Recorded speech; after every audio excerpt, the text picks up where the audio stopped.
En ce début de sixième, nous allons commencer par apprendre à écouter.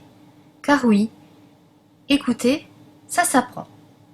Tout d'abord, pour écouter, il faut se rendre disponible. En effet, écouter, c'est faire un effort. Donc quand j'écoute, je fais attention, je fais l'effort de faire attention, je fais l'effort d'écouter. Au contraire, quand j'entends, je ne fais pas attention. Une fois que j'ai fait l'effort d'écouter et que je me suis rendu disponible, je peux identifier plein de choses dans une musique.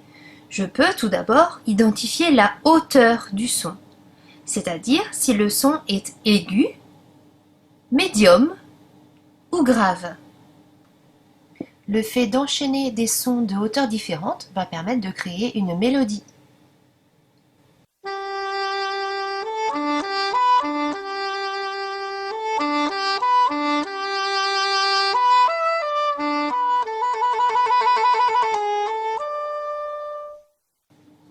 Je peux identifier l'intensité de la musique, c'est-à-dire son volume.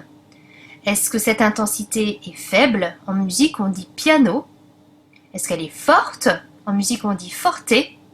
Est-ce qu'elle est de plus en plus forte? Crescendo. Ou est-ce qu'elle est de moins en moins forte? Décrescendo. Je vais aussi pouvoir identifier les instruments. En musique, on dit le timbre. On n'oubliera pas la voix, car la voix, c'est aussi un instrument. Enfin, je vais pouvoir identifier la durée des sons. Est-ce que ces sons sont des notes courtes ou au contraire des notes longues?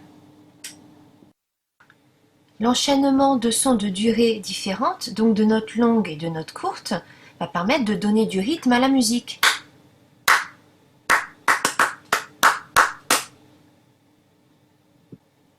La combinaison de ces différents paramètres du son va donner des caractères différents aux musiques.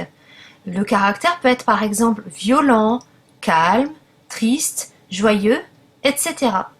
En fait, c'est comme le caractère d'une personne. Le caractère d'une musique correspond donc aux émotions que cette musique exprime ou qu'elle provoque chez moi. Aussi, apprendre à écouter, à me rendre disponible, à me concentrer, ça va me permettre de jouer à mon tour.